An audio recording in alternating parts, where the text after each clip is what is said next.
पूर्णांकमध्ये आलं लक्षात.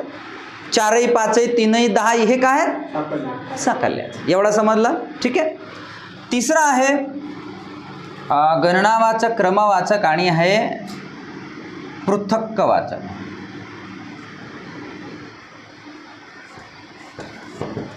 पृथक्क म्हणजे गट लक्षात ठेवायचा.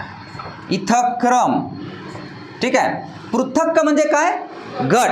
आता गट म्हणजे काय, जसं आता 2 2, 4 4, 5 5, 10 10.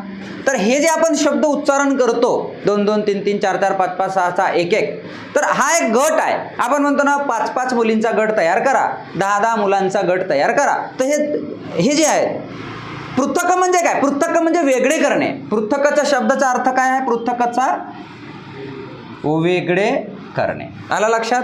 मग जिथं गटात्मक शब्द येईल 1 1 2 2 3 3 4 4 5 5 असे जे काही शब्द येतील त्याला म्हणतात पृथक्कवाचक विशेषण, पृथक्कवाचक संख्या विशेषण. समजला. 3ही समजले. किती आहेत, गणनावाचक, क्रमवाचक, पृथक्कवाचक, हे समजलं.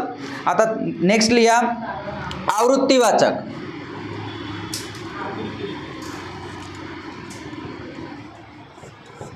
आवृत्तीवाचक. बरं, आवृत्तीवाचक म्हणजेच काय, जर आपण म्हणतो एडिशन.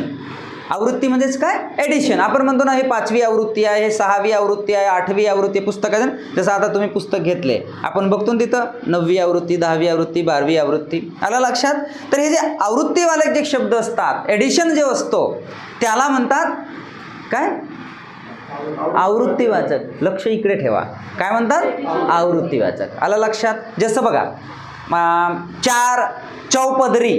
जसं आपण रस्ता म्हणतो ना 4 वे, आपण रस्ता म्हणतो ना हा 4 वे आहे, हा 2 वे आहे. तर जो 4 वे मतलब चौपदरी, दुपदरी, तिपदरी, 6 पदरी, 8 पदरी. तर हे जे आहेत चौपट नाही, चौपट याच्यामध्ये पटवाचकमध्ये ना. दुसरा तिसरा